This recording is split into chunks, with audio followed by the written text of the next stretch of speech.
Perfect. And I'm all good now. Okay, All right.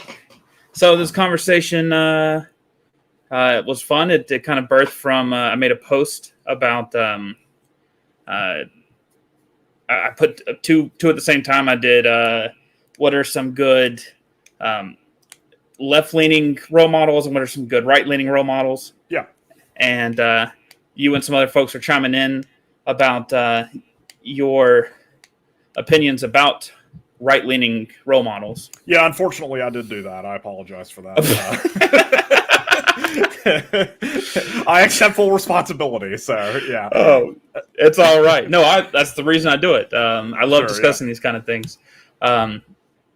And we know each other from back 12 years ago, I'd say at this point. Yep. Maybe longer, actually. Yeah. It's crazy how time goes. But so I don't know if you've had a chance to watch anything on my channel, but I do this thing called 2 Day David. Where's he at? Yeah. There he is. I walk around this cardboard cutout and I say, this is 2 Day David. He was born yesterday, and so he doesn't have any experiences. What a large baby he is. Oh, yeah. Wow, the mother's a champ.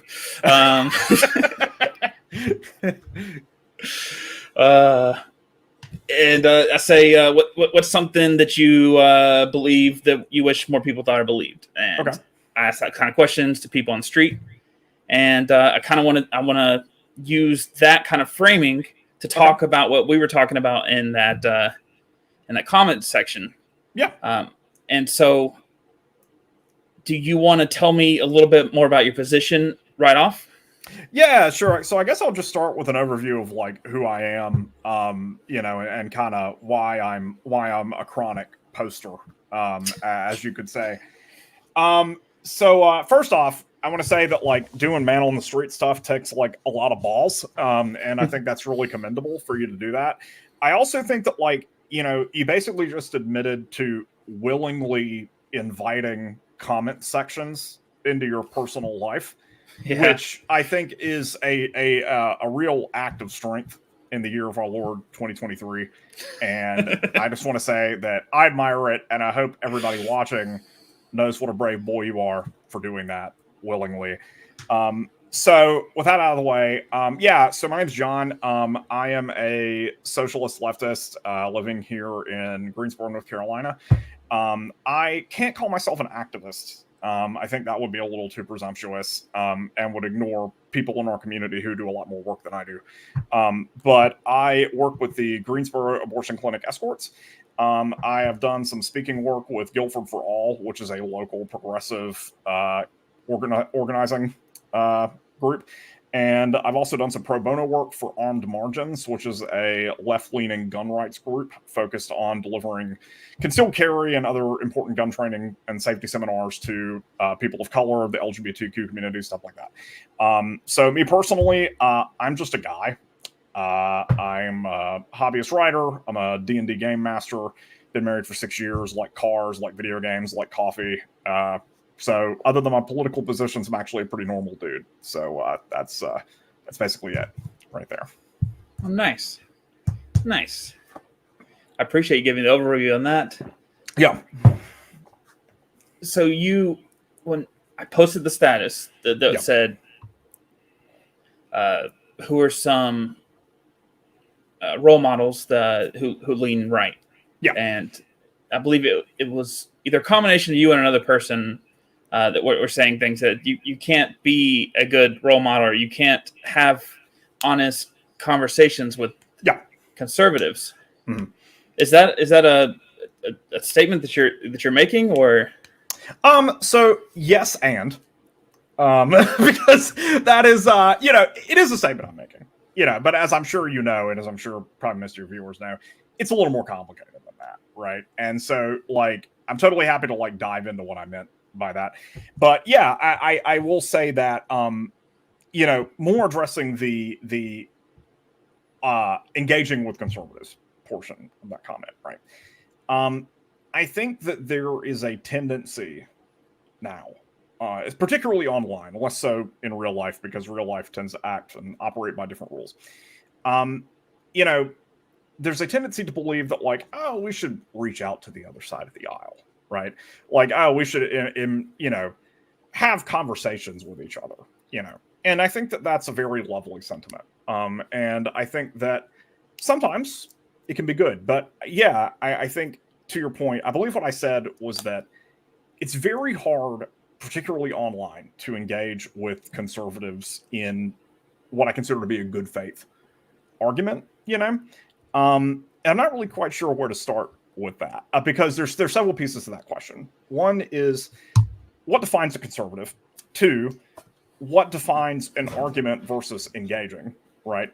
And three, what defines bad faith? So I guess I could say I could address one of those questions first, or you can perhaps ask me another one if there's something else you needed to clear up first. I like the first one. Let's talk about what you mean by conservative. Okay, sure. So, I guess to add more questions here. So I think it's important to understand how I define different common terms on the American political spectrum, because, one of the worst things about our discourse now, I think, is that words don't always mean what you think they mean anymore. So let me just establish here. So I consider myself a leftist, right? Meaning that generally I believe that inequality is bad. Generally, I believe that having a rigid hierarchy as a social system is bad. Generally, I believe that most public goods should be publicly owned or publicly controlled in some way. So what is a conservative then? A conservative is someone who believes that the free market is best, and that letting private businesses make decisions rather than the general public is best. They believe that a certain social hierarchy is good or natural, and that certain rights are exclusive rather than inalienable, that they may depend on either your race or social class or gender or whatever. They have like certain conditional factors that apply. So I think that, there's multiple kinds of conservatives here, but I think the sort of strain of conservative that I think has become increasingly hard to engage with over the years is the mainstream, I guess you could say, well, to use nomenclature that's been popular since 2016, the MAGA style conservative, right? AKA somebody who is a supporter of Donald Trump, right?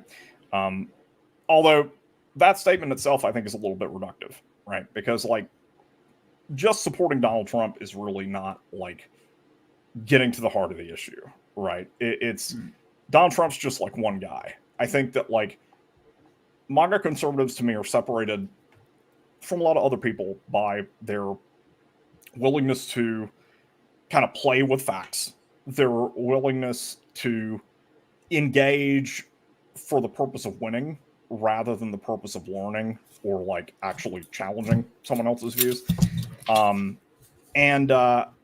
I think there's online they're kind of more insidious than they are in real life. So I think that's generally a way to sort of define what I'm talking about here, and why engaging with certain types of conservatives can be really just a waste of everyone's time. Does that make sense? So David here, he was born yesterday. Okay. He doesn't have any prior experiences with this. He walks up to somebody. Yeah. For some reason, his first day, he was really good at learning language. That's impressive. Wow. Yeah. Somebody walks up to him that is you would say is a conservative. What kind of ways would he determine that? Well, if somebody's just walking up to you, I mean, there's no real way to know, frankly. I think it can actually be a really big misconception among a lot of people, in that, like, conservatives are just like, white guys in MAGA hats, like, there's a lot more to it than that, right? I would say, if you were to tell David, first off, I will tell David, bad boy, don't judge people by how they look. That's classist. And, like, not everyone who's poor is a Trump voter, and not everybody who's in a suit is a, Hillary Clinton person or whatever. It's different, right? Like, I would tell David that a conservative is someone who believes in the free market, who believes that, power should be concentrated in the hands of the few, and that is natural and good. And someone who believes that rights are conditional based on a number of characteristics that can be identified in different ways. Does that make sense? I mean, it's a lot of things. Okay.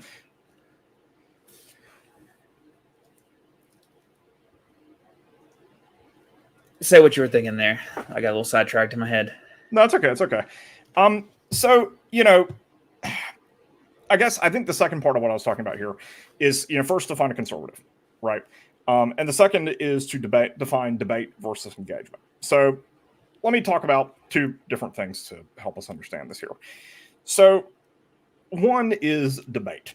So I've noticed that a lot of discourse in the past couple of years, particularly since 2016, with the rise of like internet political personalities, your Ben Shapiro's or your Hassan Pikers or your, Milo Yiannopoulos, who they kind of make their presence known by debate, engaging in the marketplace of ideas, right? And debate's fun, right? Debate's like a sport for people with flabby arms, myself included. It's fun because it's fun to prove someone wrong in an argument, right? Or to spar verbally, if you will. But it's kind of just window dressing in a lot of ways, I think. Debate is fun, but I think it can be kind of intellectually empty because it focuses on ideas as an objective or a goal of some kind versus actually discussing the idea itself. And then there's engagement. Engagement, I think, is a little different. I think that, engagement is whenever you're actually really listening to someone to understand their ideas. It's not necessarily to accept them. You don't have to think that they're good. You don't have to go into the discussion thinking, oh, I might change my mind, but it's where you actually are trying to learn something, to absorb information that you're getting from this other person and think about it, ask questions, rather than just try to be like, oh, well, you said that wokeism is bad, but you're awake right now. Curious. That doesn't make any sense, does it? Wait, you're not trying to burn. Wait a minute. Yeah, it's pretty sick, right? Yeah, I think I've changed my mind about wokeism. But you're not trying to score points on the other person, right? I think there's a big difference there, and I think that it's very easy now to slip from engagement into debate, and it's something that I've had to fight myself doing on more than one occasion, and I'm sure that probably other people have too. God, what was the third thing I said? I don't even remember now. I thought I wrote it down, but I wrote down other things. Well, I guess we'll never know. But yeah, that's how I would define a conservative, and that's how I would define debate versus engagement, right? And I think that engagement can be good sometimes. You got to be a little cautious with that. Debate, I think, is a waste of your time 99% of the time. Frankly, yeah.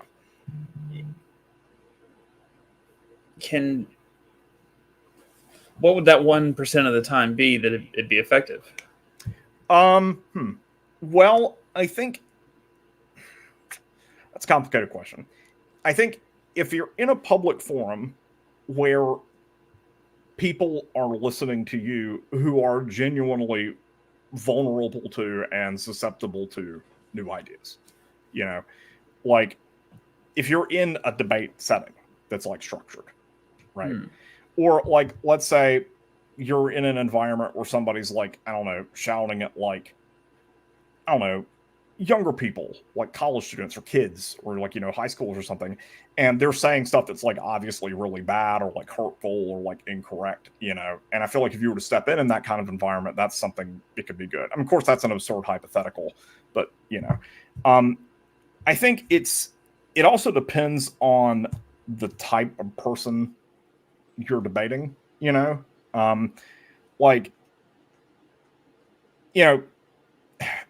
debate carries a certain risk because it tends to legitimize ideas on the other side that maybe shouldn't be legitimized, right? Like, for example, you're debating a conservative over the free market, right?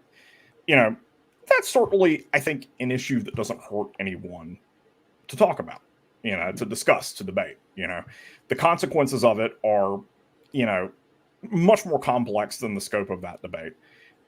It's nuanced, it's multifaceted, there's a lot more to it. I think free market's bullshit, but I also think that, it doesn't make you it doesn't show a moral deficiency of some kind to think that it might be good. It's a reasonable conclusion you can make based on the evidence.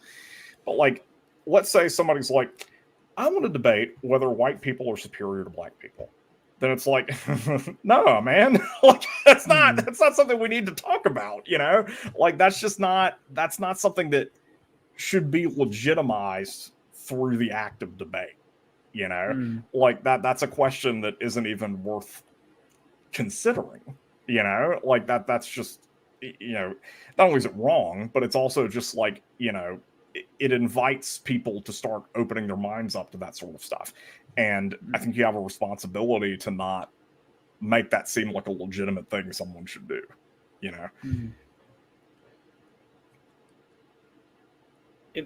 Some things seem maybe more obvious than others. Yeah. But I'm sure there's a progressive stage of close to on the line issues that maybe you would say that shouldn't be platformed. Yeah.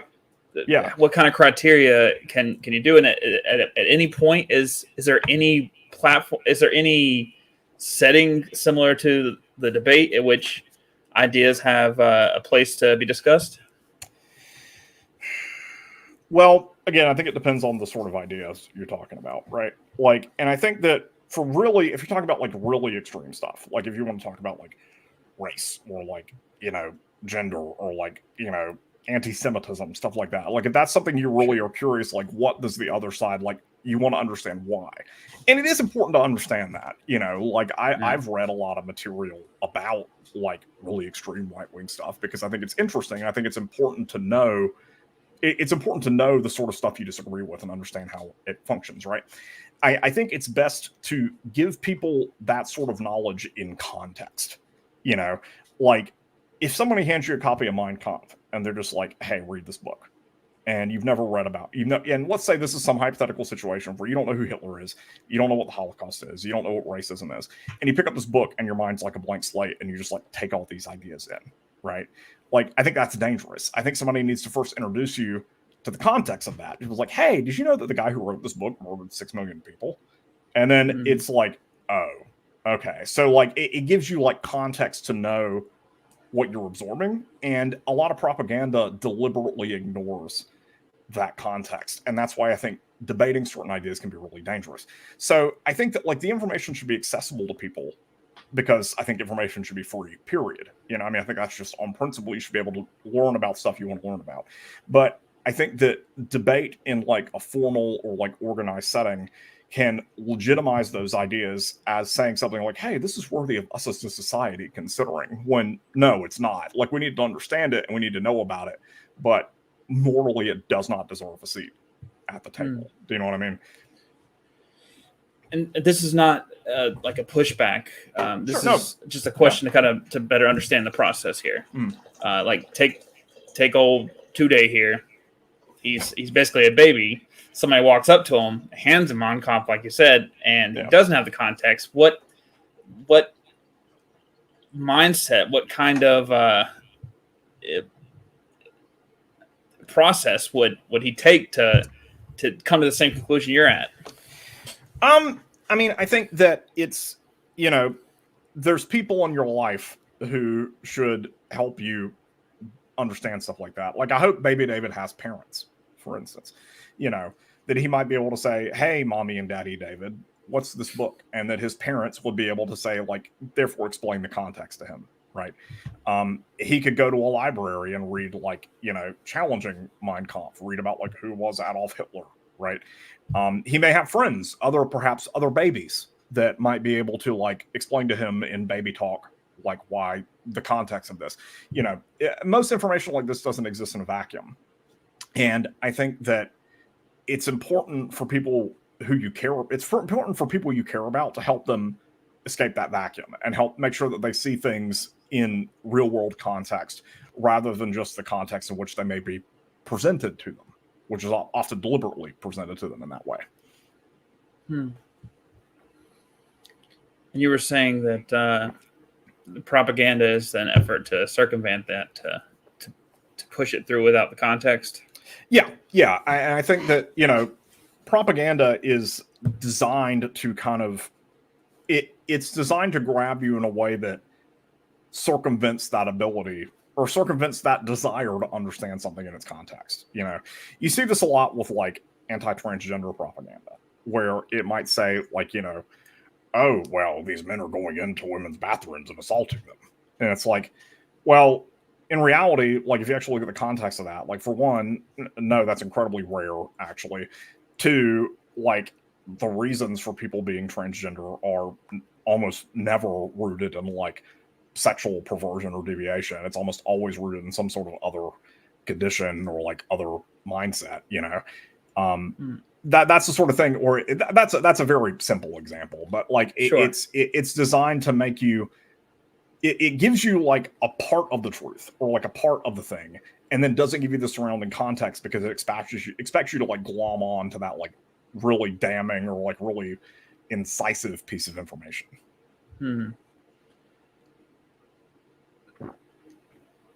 It sounds like, I mean, you've done a lot of studying and a lot of studying is generous, but yeah, thanks.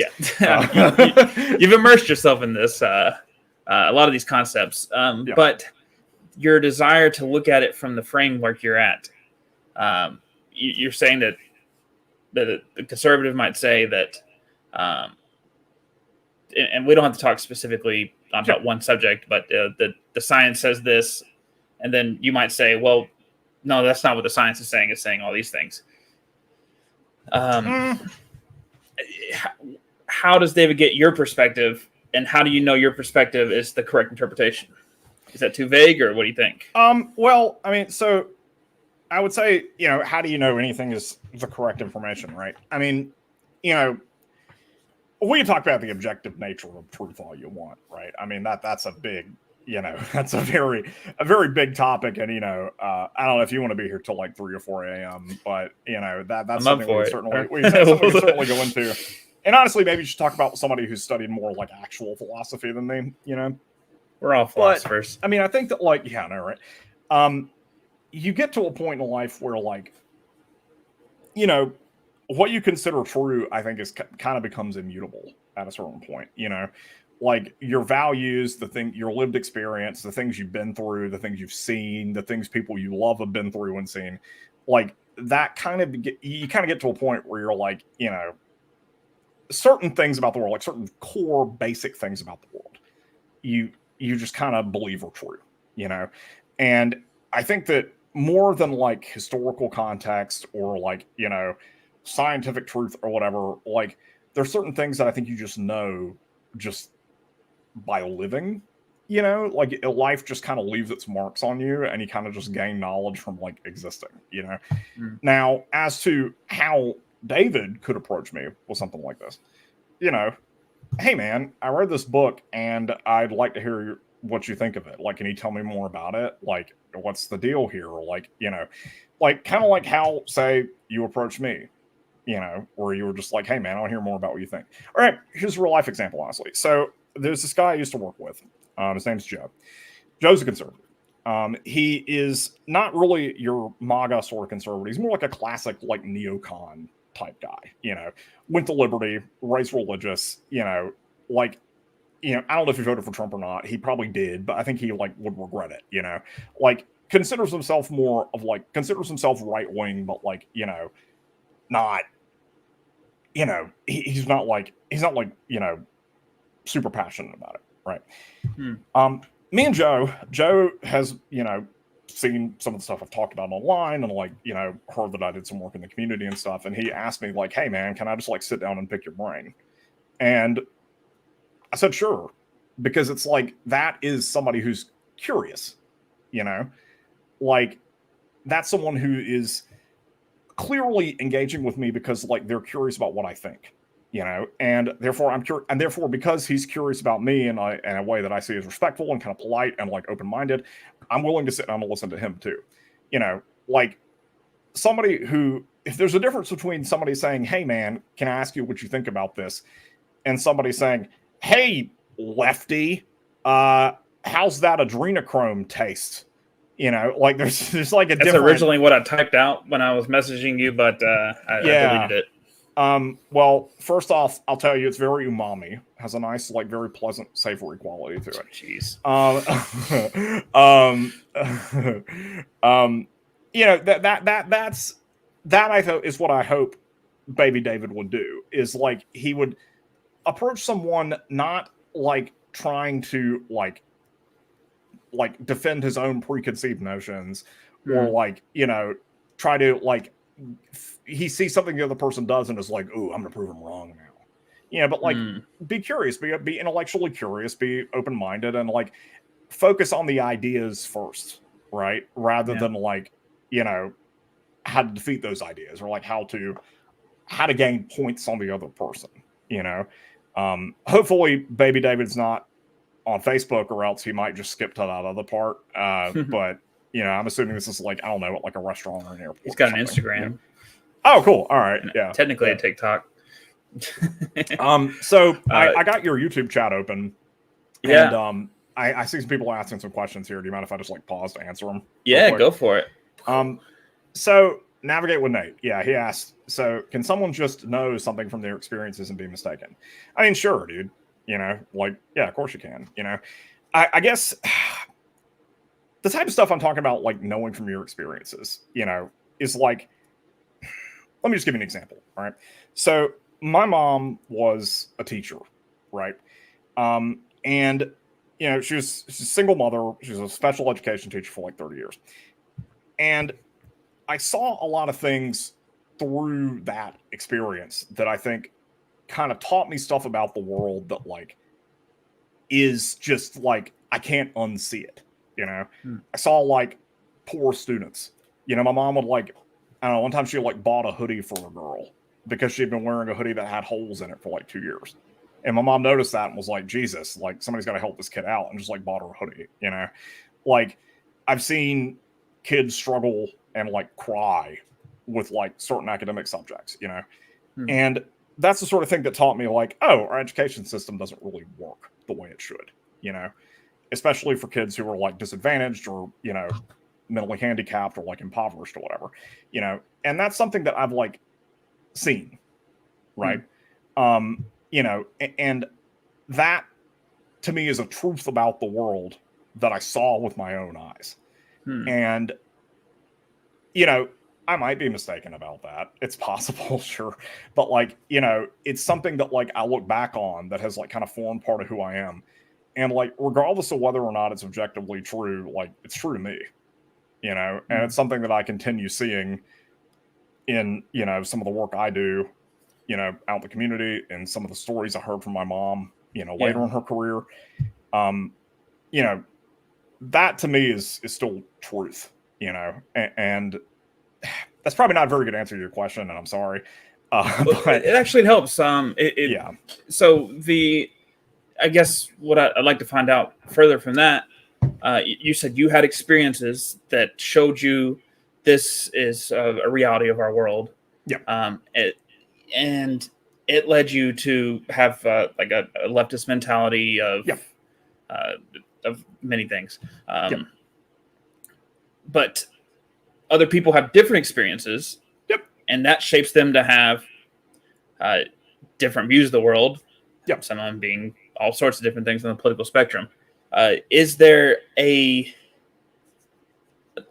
method or a mindset or something that we can extract from that, so that David, who hasn't had the experience yet, if you and a conservative, like you as like a leftist, walk up into David, and a conservative walk up to David, how can he differentiate what mindset to consider?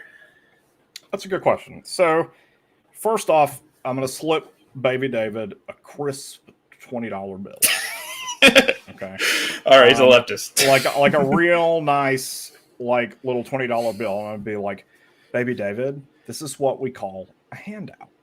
Okay. And it's something where you take other people's money and you just take it, because that's what socialism is stealing things from other people is good. And then he's going to say, okay, we go get ice cream, and that's the end of it, right? Okay. Now, yeah. what I would say to Baby David is, I would be like, Baby David, I would encourage you to try to think about when somebody's telling you the truth, or when somebody's telling you what they say is true, right? I want you to look with your own eyes at what you see. Like, you go to the airport and, let's say, I don't know, let's say we're out in public, right? Let's say it's like, hey, Baby David, we're in this coffee shop right here. Okay, this is maybe a place where I can meet Baby David. And I'd be like, hey, Baby David, you see that jar of tips over there on the counter? And he'd be like, yeah, goo goo gaga, or whatever, right? And I would say, why do you think those tips are there? And he might answer, because the people there need money, or because, like, that's something you can, give people who do things for you, or whatever, right? And I would say, okay, Baby David, so you see those tips there, and it's like, why do we have to give them the tips? Like, why doesn't the person who's their boss give them the tips? Like, why is it up to us, And this is an abstract example, right? But basically what I'm trying to say is, like, you see with your own eyes the things around you, right? And, like, sometimes that is enough to understand the world. Like, that's enough to view it. I would also say to, like, I think that, and this is where, like, I might be considered to be accused of being, like, mushy or whatever. Like, I would say, Baby David, I want you to go through life thinking that, like, what matters most is that other people around you are okay. And, like, anything that you see in the world, anything that you want to happen in the world, anything that, any consequence that you're responsible for, you should try to think, like, is this going to make another person okay? Or is it going to make them worse? It's kind of a wishy-washy answer for sort of a wishy-washy question, I guess. But, I guess that's sort of the spirit of this discussion, right? Is wishy-washy questions. Well, it's hard when we're not digging in on a very specific thing, and we're talking in generalizations. But yeah, it is. But let's say, and that I might just be begging the question here. Yeah. You see the tip jar, and the conservative says, well, that's there, so that if they work extra hard, they can get extra money, and they get paid a base pay, and it helps them have autonomy and personal responsibility, and it's just a way that it helps them instead of it hinders them. Yeah. Does that not meet your principle that you're saying? Yeah, it does. It does, but then I would also ask Baby David to, think about, like, well, why is it our job to do that? Isn't everyone entitled to a certain basic standard of living, or, like, basic decency? Are you saying that if that guy back there makes me a bad cup of coffee, that he doesn't deserve to, like, I don't know, take enough money home to feed his family, or, like, to keep his lights on? Like, if that guy back there is, like, grumpy, like, should he have a place to live? Like, and again, that's extreme, obviously, like, that's ridiculous. Sure. Like, that's not a question anybody's going to actually say. And I don't think that's necessarily what the conservative believes, but I think it's, like, it's important to, think about the context of things like that, which I guess sort of defeats the point of what I was saying about, like, everything you see is true, right? But, like, it's that tip jar, I think, can mean a lot of different things, and I think it's something that, like, I would hope Baby David would think critically about. Have you this belief that everybody should have a certain base level, that it should be kind of a collective understanding that everybody should have a base level? Have you always believed this, or did you become convinced of this at some point? I think that I've always kind of believed it in my heart, but I think it's one of those things that you don't like. It's one of those things that you don't always have the words to express, Like, I didn't even really know who Karl Marx was until, like, after I graduated college. Like, we read a little bit of Marx in college, but, like, not nearly as much as, like, people might have you believe, frankly. And I think I didn't fully understand Marx until after I got out of school, really. Because, like, 2016 is really where I kind of got radicalized and, like, started thinking a lot more about this sort of stuff, But, yeah, I mean, I think I've always thought that, like, people deserve a certain, like, quality of life, Like, I think that, like, even if you're, like, a lazy asshole, you don't deserve to die, Like, I mean, I think that, like, even if you don't want to work and you're just, like, a mooch, like, okay, you're a mooch, but, like, you should still, like, sleep in a warm bed and, like, have food to eat. Like, I'm not saying you should go to, like, Disneyland for free whenever you want, but, like, you're a human being. Like, if we're not going to, like, provide a certain, like, minimum standard for everyone, like, what's all this for? All these, like, roads and, like, buildings and shit. Like, what are we doing? Like, what's it for? Like, in that case, we might as well all just, like, move back into the jungle and keep throwing rocks at each other. Like, it just seems kind of, I don't know. Like, it's something that I think I've always believed, but I've never really understood. I've not always understood how to express it in terms of, like, the phrase standard of living or quality of life. Yeah.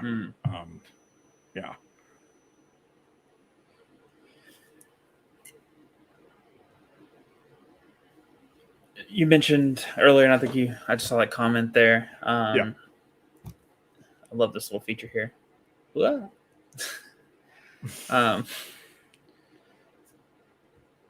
You always felt like you kind of believed this. Yeah. And you said in about 2016, you became radicalized.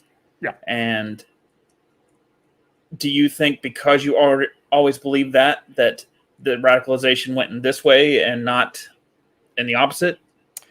I think to a point, I mean, I think that, I think in certain ways, like, the nature of any form of radicalization is that it can happen to anybody, and, like, I don't want to pretend that I'm, like, some magic boy who would have been immune to right-wing radicalization, Like, there was a time in my life when I was kind of lonely and kind of sad and kind of angry a lot of the time, Like, I think I like a lot about, like, my late teenage years. I was depressed and didn't really realize it. I had been through some, like, kind of traumatic experiences, and I never really, like, thought about them critically, And yeah, I mean, I think that there was a point in my life where I, under the right circumstances, I could have been radicalized into the right, like, because I was kind of a sad, lonely young man, But thankfully, I was also in college and had a lot of really good friends and, like, had a lot of interests and, like, I had a lot of privileges afforded to me, like, I was able to go to college for almost free thanks to my economic circumstances. And, I had activities I was involved in, and I had people around me who helped me not go down that road, And I think that, like, I've seen this stuff all my life, but, I think that anybody is susceptible to going down a path they don't want to go on. So, yeah, I think that I kind of became radicalized, I guess you could say, like, because of the stuff I'd seen in my life, but also, like, me being able to go down that road is also because, like, I was lucky enough to have positive influences and, like, good people around me who I think encouraged me to interpret that information in a way that, like, was, in my opinion, good for the world and hopefully, like, positive instead of, like, feeding on any anger or resentment I might have had. I just want to address one of the comments here that you brought up in chat. That is a really cool feature that it comes up on. Yeah, it's really fun. Mark said, believing in your heart is how you know this is true. I think you said, you'd be interested to hear more about that. I mean, that again goes back to the joke I was making earlier about, like, what is the nature of truth, right? Like, I think that, I don't know if did you ever read The Things They Carried? No, I don't think so. Okay, so it's this book about the Vietnam War, and about about soldiers who were in the Vietnam War, and a really good thing that the book talks about when it's talking about the Vietnam War is it talks about, like, what happened there, right? Like, what happened to American soldiers who were there, and the book presents certain events as if they were real, and then later admits, oh, those weren't real, or like, that's how I remember it, but that's maybe not how it actually was, And I think a lot of times, like, your method of interpreting the truth is linked to how you feel, how an experience makes you feel, and what you take away from it. Because once something happens, or once you see it, it's gone. All that's left is your memory of it. All that's left is how you interpreted it, And you do have a certain responsibility to try to interpret things as they actually happened, or try to see the truth of things that happen. But at the same time, like, I think that your feelings about what you've seen, I think your emotions about what you've seen and reactions to what you've seen are just as valid as any objective forensic evidence that you've collected throughout your life. Because I think feelings are how people experience the world, it's how they interpret the world, So I think that's what I mean when I say that, is that, you can believe something in your heart that maybe isn't like 100% true, but it can be close enough. Like, and I think that's good enough a lot of the time. I hope that made sense. No, yeah, I hear what you're saying. Now, are you saying that is something that you're saying you're like 90% correct on reality, or 90% or like 100% right just for you? For me. Yeah. I mean, I do think a lot of what I believe is objectively true, but like, I understand that it might not be, because like ultimately those same emotions that inform your knowledge, that inform the things you believe, I mean, yeah, they're subjective, man. I mean, I could be wrong about anything I believe, but I don't think I am. Sure. I mean, I'm pretty confident. Yeah, of course not. Yeah, but I think that yeah, and I think everybody believes that, man. But I also don't think there's really anything wrong with that. Like, I think it's good to be confident in what you believe. I think it's good to have principles that you stand by, and like, to be firm in things you believe. To me, that's conviction, right? And like, I think that can be a virtue. Agreed. Yeah. But I mean, here's where it comes up for me, though. Yeah. Is if, let's say, kind of doing it again here, if 2-Day David's hanging out with you, you tell him all that about your experience, of going to college and finding a good community who allowed you to wrestle with these ideas, and that pushed you in that direction. Let's say a best case scenario, or like the most not dastardly case scenario, a conservative college student finds a community, lets them wrestle ideas, but they interpret it in a more conservative manner. Yeah. And that's true for them. So again, are you guys using the same methods? Like, how does he know how to tell the difference? You're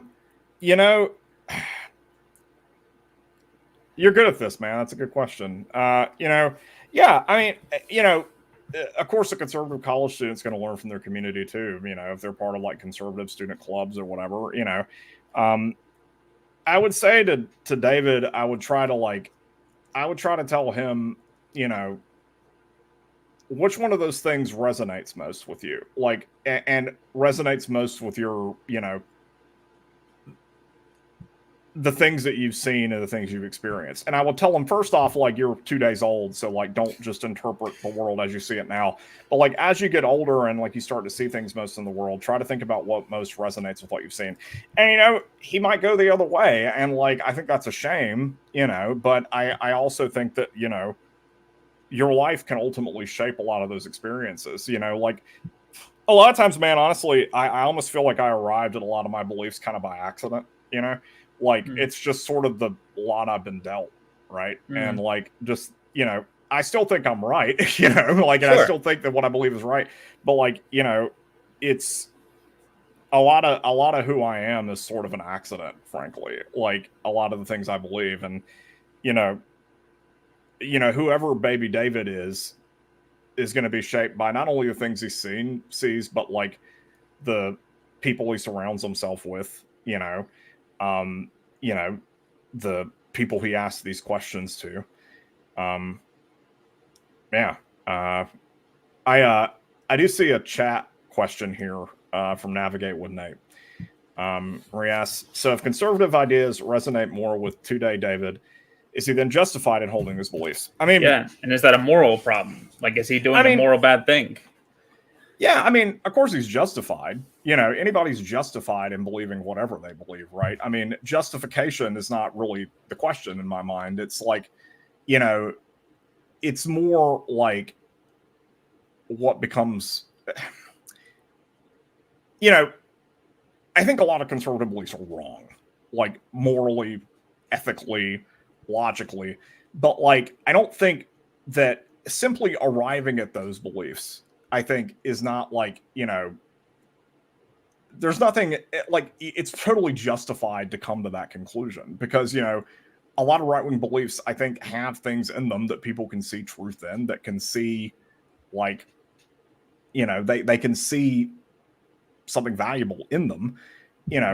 He's totally justified in coming to that conclusion, but that doesn't mean he's right, and that doesn't mean it's good. He's free. Baby David's free to believe whatever he believes. He's free to come to whatever conclusion he wants to, but I hope he just comes to different ones, Sure. Yeah.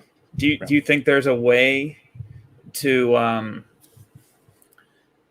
let's say, today David chooses the conservative route, and he's got no experiences. It resonated with him, and he heard other people say they had experiences, and he just took their word on that. Yeah.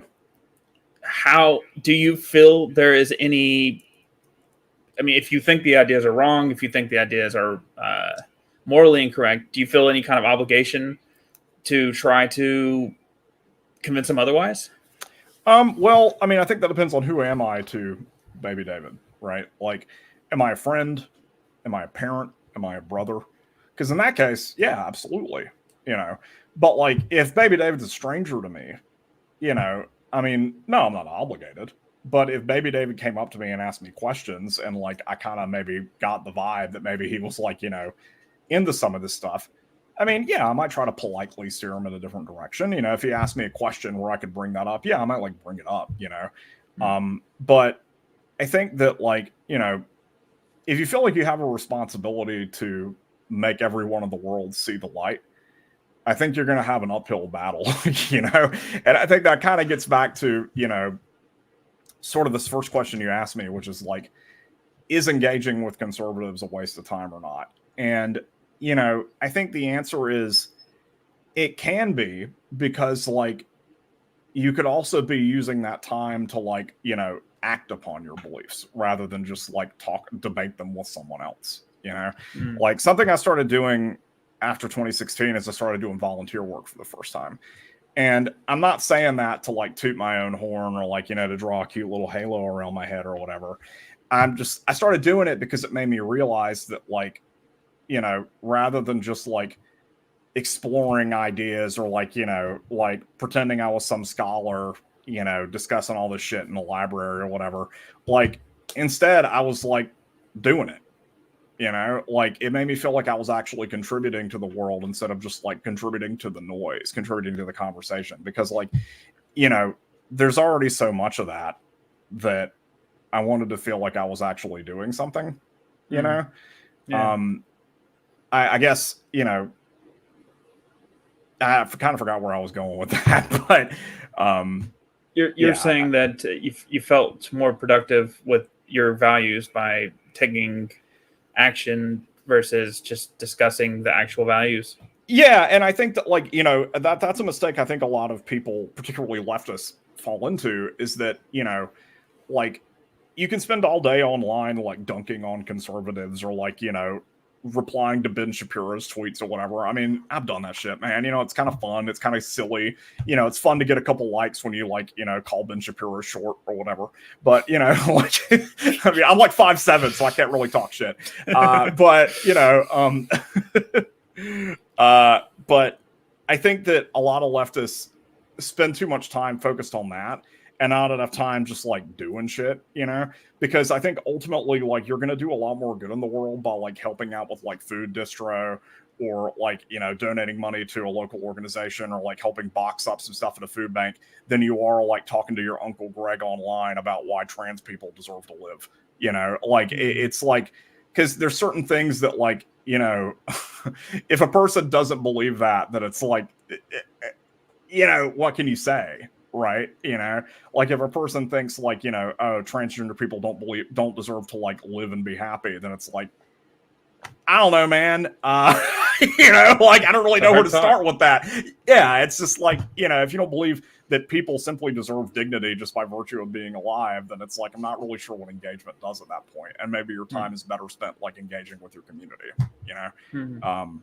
That's a word salad, but I think you know what I was trying to say. Yeah.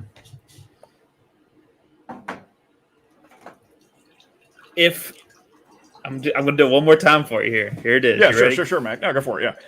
That's what you're here to do. Yeah. And I don't think you were necessarily making this case to say this is why you should be leftist, but conservative does the same thing. He acts on his values instead of talking about it, but tells David, you know, this is why it's good to be a conservative, because we act on our values in this way.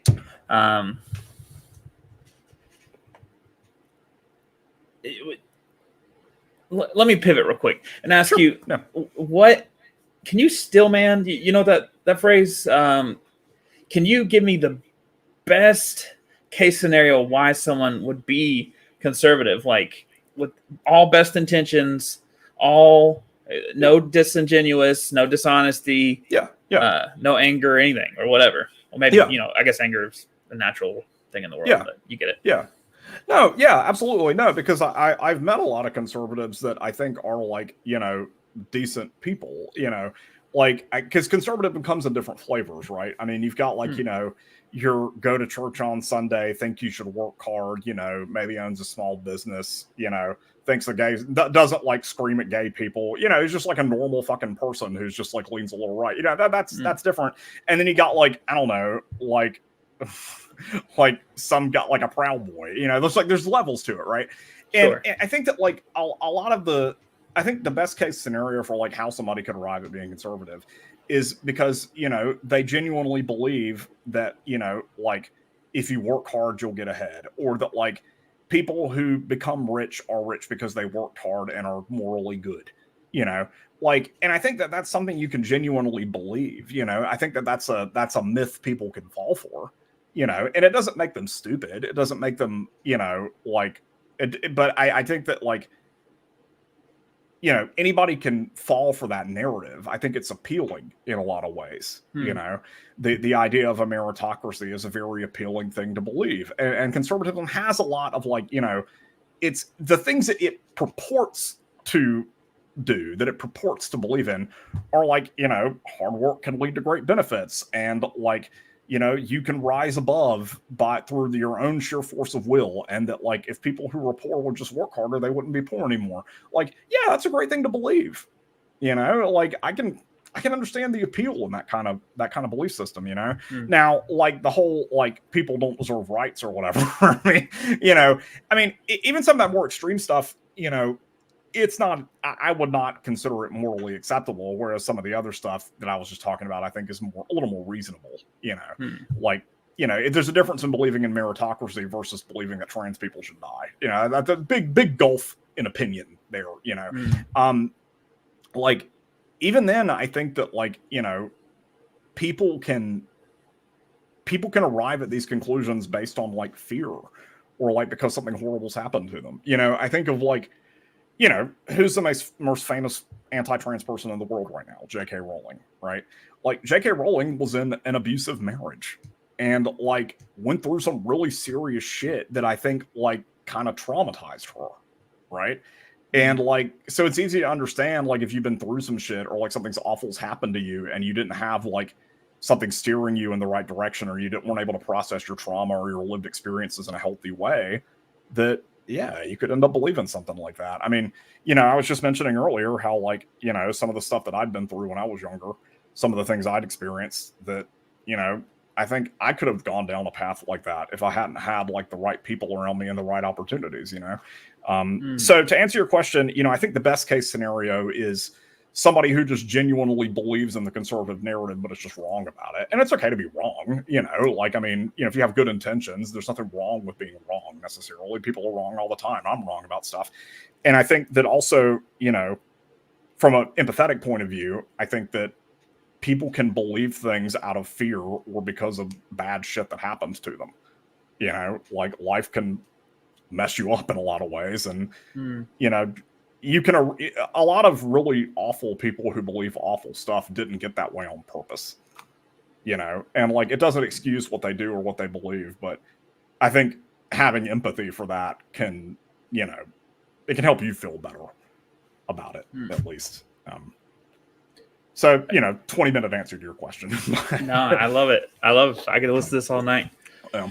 I mean, that's part of what I do this for, is because I'm trying to figure out, you're saying that because in your situation, you had the troubles in your life. I mean, the bad things that happened to you, you had that open slate feeling where you had to make decisions on who you're going to be. And you found the right people that did the right things, whatever that right things is, and that led you to your conclusions. That led you to be the CEO of socialism. And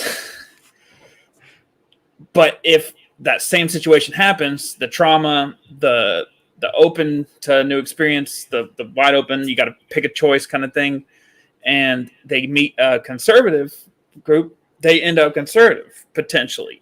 Yeah. What is it just luck that people end up in the way that they do?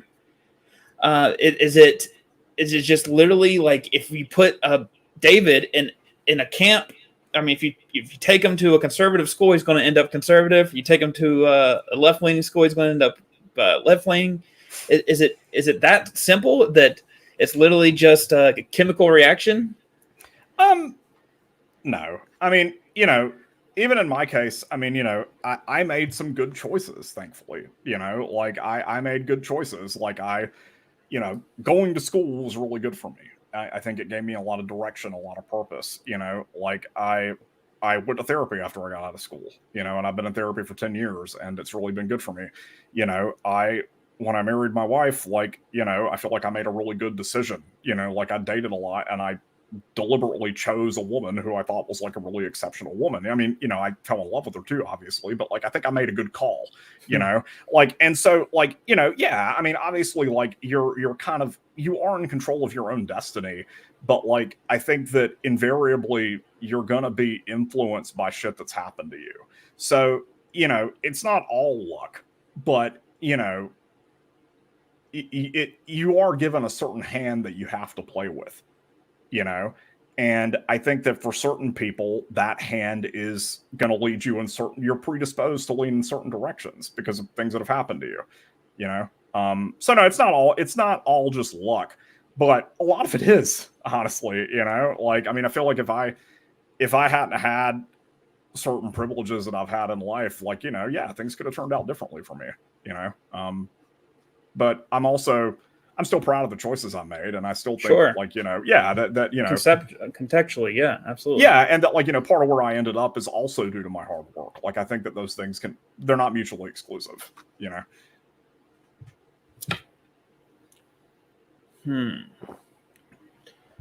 going to read Navigating with Nate's question here in just a second. Okay, yeah, sure, that's a big one. I wanted to finish this thought that I had here. Yeah, sure. And I think it might be getting onto that. But like you said, the scales are tilted for some people. Like, it's harder to go uphill for some because of their circumstances. But is there anything about, like, leftism, let's say, that can specifically address those situations, like, that can that's not dependent on having that inner feeling right away, early on. You knew that you knew at that time, when you all your life, kind of thing. Can somebody who was raised to frame things in a conservative mindset get to that? And here's the navigate with Nate question. I wound it up. Here we go. Yeah. So, I feel like his kind of also sort of addresses yours. Like, it might be time for a very open-ended, broad view question that addresses the overarching epistemology soon. Maybe something like, how can we know that leftism is better, right? Yeah. And being reasonable, don't feel like you have to shut your mouth, man. It's cool. We're all here. We're just chilling. Don't worry, I'll get to it. But, Nate, I think that, that is a hard question. I mean, how can you know that leftism is better? And I think you can answer it like this. A lot of political discussion, at least like, online especially, is so much more based on means than on ends, right? Like, what if, like, part of what attracted me to leftist beliefs in the first place, and part of what I think the sort of like the reason that a lot of them are correct, is because like a lot of them are focused on ends, which is, equality, happiness, peace. These are things that like you strive for, right? And I would say that a lot of conservative ideology instead focuses on stuff like, say, freedom or independence or, I don't know, man. But like, I feel like that you can know if something is good based on the ends that it tries to achieve, right? And for me, leftist ideology in general, I mean, obviously there's exceptions to everything, like Stalinist Russia and shit. We can talk about that, but that's kind of beside the point. Like, I think that like leftist ideology is trying to achieve equality, stability, peace, community, solidarity. Like, these are all good things that it will end up with. So I think that like ultimately, if there is a way to know if something is better, which is not really, but I would say that you want to look at the ends rather than just like the means of how to get there. I guess a really simple example of this is, a common thing I've heard from like certain types of conservatives, especially like anarcho-capitalists, is like, well, stealing is always wrong and taxation is theft. And it's like, okay, but like, like if you steal a loaf of bread versus like steal $1 million of Elon Musk's money and give it to, schools or some shit, then it's like, like, yeah, you're doing the same thing. Like, literally, you're doing the same thing, but like, come on, it's just, again, it's like, the decisions should be made more to me about the ends than they should be about the means, And I'm not saying that like we should go to your grandpa who served in World War II and take his retirement money and give it to like somebody on welfare. That's not what I'm saying, man. It's just like, it's so much more about what you want to accomplish. And I think that is why leftism attracted me personally, because it's about what you want to achieve and less about like, oh, well, these are the rules you have to follow to get there. Does that make sense? And then from the, as One Day on Earth, David's been told kind of the opposite from the conservative side, that a lot of these means, a lot of these kind of violations of social norms or choices that they don't agree with don't justify the ends because you can't get through the means. Yeah, I mean, people might tell them that, man. And that's a way to view the world that he's entitled to. But what I would hope that Baby David would ultimately gather, though, is that the ends matter more. I think and that like there need to be rules for people to follow and things that need to happen, but like ultimately, like I think Baby David and all the other Baby Davids up there deserve to grow up in a world that they're not afraid of, that's going to be a happier place, that's going to support and protect them, And I think that's what that's what I hope he strives for. I think that the idea of like how will he know what's better, or like how will he make that choice?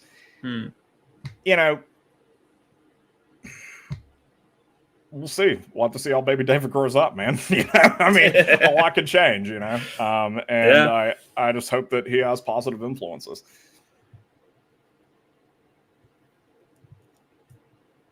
So, is it fair to say that there's that you could, for the most part, you're saying that people come to their conclusions based on the people they're around? Not just the people they're around, but like people come to the conclusions based on their lived experiences first and foremost, And I think that your lived experience can, I think that your lived experience is flawed, but at the same time, like it can be the best way for understanding truth because it's the most immediate. It's the most. I don't want to oversimplify it. Like, I mean, I understand. I mean, but imagine like online communities or like a church or a club or all these different kind of things there that can they find a group that accepts them and gives them that way. But to a conservative, to a libertarian, to any other people on the political spectrum, anywhere in there, like, I mean, if they have different experiences, they were told to interpret it different ways. Yeah.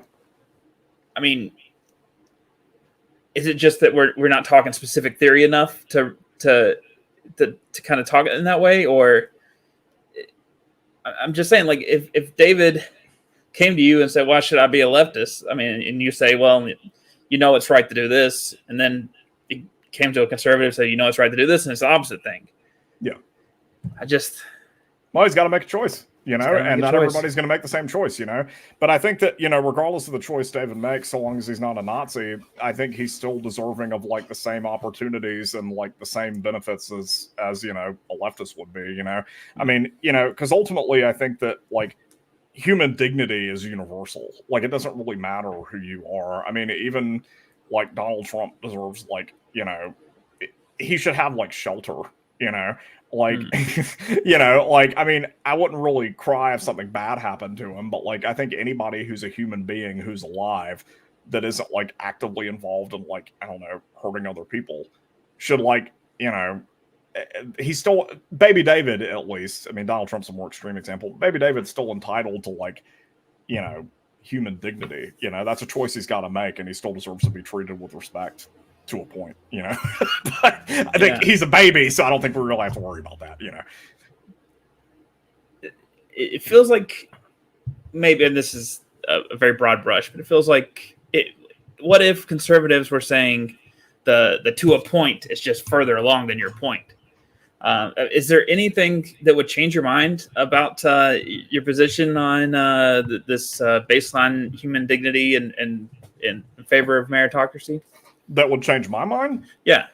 No, there wouldn't be. I mean, I still think that there is, meritocracy has its place in certain institutions, but at the same time, the question of like, would it change my mind on something like, everyone deserves like a place to sleep, even if they're a lazy asshole who doesn't work? No, absolutely not. Like, my mind's pretty much made up on that, and like, I'm pretty confident on that one.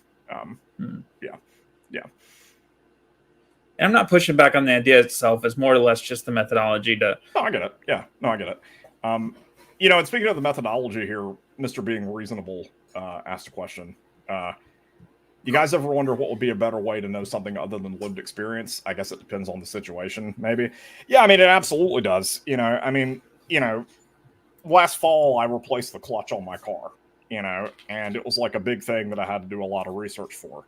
I'm not going to learn how to remove a manual transmission from a Volkswagen GTI based on my lived experience, but like, certain like truths about the world and like beliefs about humanity and like, stuff like that. Yeah, I think you can. I think it depends on the sort of thing you're trying to get information about. And, your lived experience is not the only way you should interpret the world. I mean, like, I read a lot, and a lot of the, I was saying earlier that a lot of the stuff I believed, I didn't really have the words for or like the way to phrase it until I read about like leftist theory and history and stuff like that. I mean, you should, there's plenty of other great places to gather information and plenty of other great places to learn about the world. But I think ultimately your lived experience is the most immediate and like perceivable way to understand the world. And I think that you should really value it and pay attention to it. Yeah.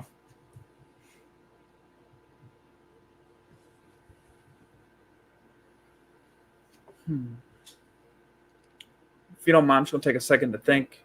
Yeah, sure. Yeah. So I'm going to go pee real quick. I'll be right back. All right. Thanks, everybody who showed up for the chat so far and watching along.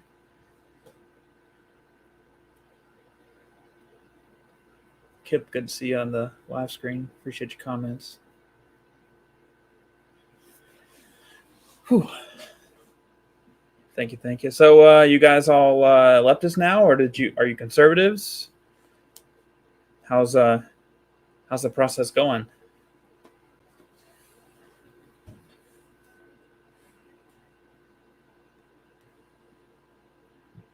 Some of these things here.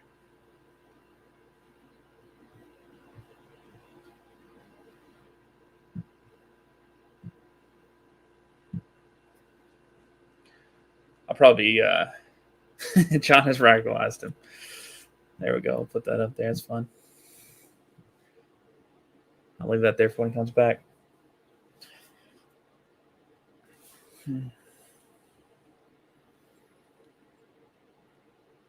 So, I mean, this is the kind of thing I'm trying to do with this channel. I'm trying to have people discuss how they come to their conclusions, how they came to their beliefs, and how other people come there too. And you try to get them to explain it to David. Try to get them to explain the opposite position so we can all understand a little better. I'm just filling time here, John.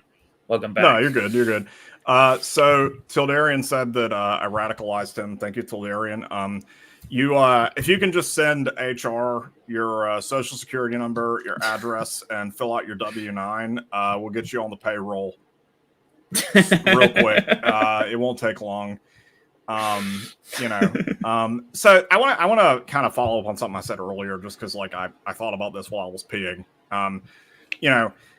Something I said about how would you approach someone, how would you approach Baby David if he was like, how do I know if, conservatism or, leftism or whatever is right? So there's something that I've kind of seen in the past, like, in the Trump era and beyond, from a lot of like liberals in particular. So first off, I feel like, it's important to understand what I mean here. So I think leftists and liberals are different things. It's very different. Like Joe Biden is a liberal. Joe Biden is not a leftist. Hillary Clinton is a liberal. Hillary Clinton is not a leftist. There's very different things. The Democratic Party, generally speaking, is liberal, not leftist. Mm-hmm. Now, are the liberals left of center? Yeah, kind of, sometimes. But like, they're not really like leftist in the traditional sense, So there's a lot of liberal condescension, I think, to like a lot of conservative voters, particularly like rural conservative voters, And so if Baby David say like saw like, he's like, hey, well, there's this town here that's been ravaged by the opioid epidemic, and like, manufacturing jobs are low. There's not a lot of educational opportunities. And, these people here are saying, hey, Trump's going to fix our problems. He said that he's going to bring coal jobs back or whatever, and a lot of liberals would like sneer at those people and be like, those stupid rednecks, like they living in their trailer parks, they don't know shit. Yeah. And so what I would try to, say to Baby David, and, something that I think is really important is that like people's struggles are valid, and, I think a lot of people, just because they come to the wrong conclusion about like what's going to solve their problems, like they have like real valid problems, a lot of conservative rural voters in particular, and even not conservative rural, not rural conservative voters, I think see a world that's scary, that is getting quantifiably worse, You know, bad things happen. There's like, you know, you could get like shot at the grocery store, you know, like there's just all kinds of horrible shit happening out in the world. And you know, people see that and they're afraid of it. They're scared, you know, they may not be able to pay rent or whatever. And like those struggles deserve compassion. Like, even if people do stupid shit that doesn't deserve compassion, you know, like if they have those problems, that deserves, I think, like empathy and grace, you know. And so like I would hope that Baby David would approach the world like that. Whereas it's like, you know, people can come to the wrong conclusions and they shouldn't be given excuses for their conclusions. Like, you don't just get a pass to believe whatever you want because you've, like, I don't know, been poor or whatever. But like, you know, it's still important to have empathy for people because, you know, like, it's like we were saying earlier, like sometimes bad stuff happens to you, you know, and like sometimes you do have just bad luck. And like, it's important to understand that, like, you know, people can arrive at the wrong conclusions for all kinds of reasons, you know. I don't know. Maybe that was a little sidebar to what we were talking about, but I just thought it was worth mentioning. No, I appreciate you sharing that. Well, yeah. So,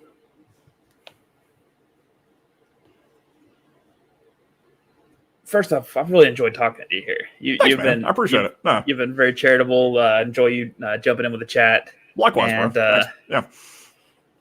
We'll have to probably jump in on another topic here soon. Sure. Yeah. Do you feel as though you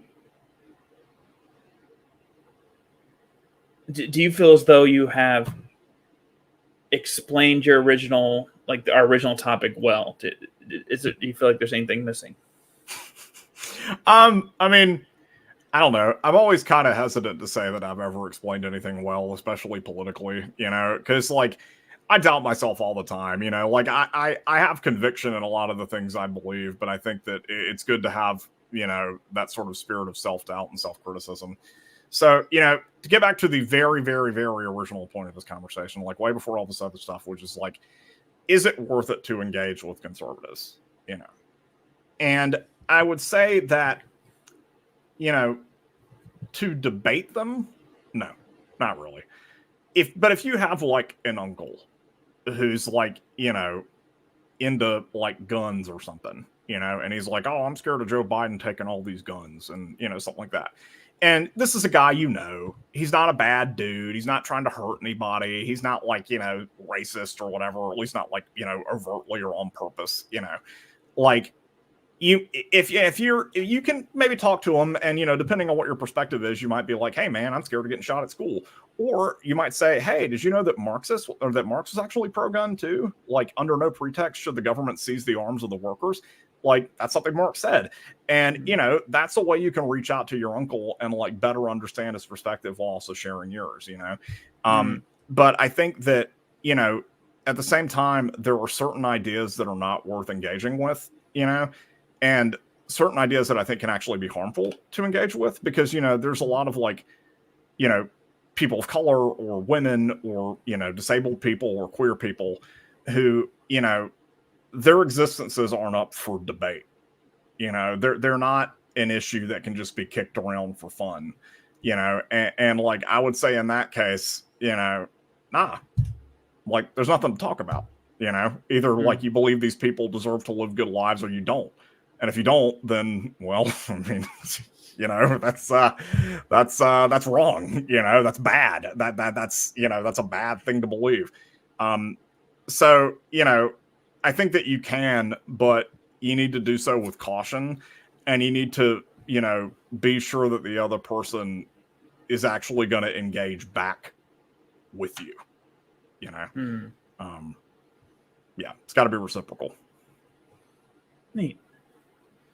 Well, John, do you have any questions for me, this whole thing, or anything you'd want to talk about another time that we could set up? I guess I would say, how do you like your steak? I like it medium well. Like, you gotta, you know, not too tough, but I love a charred gristle.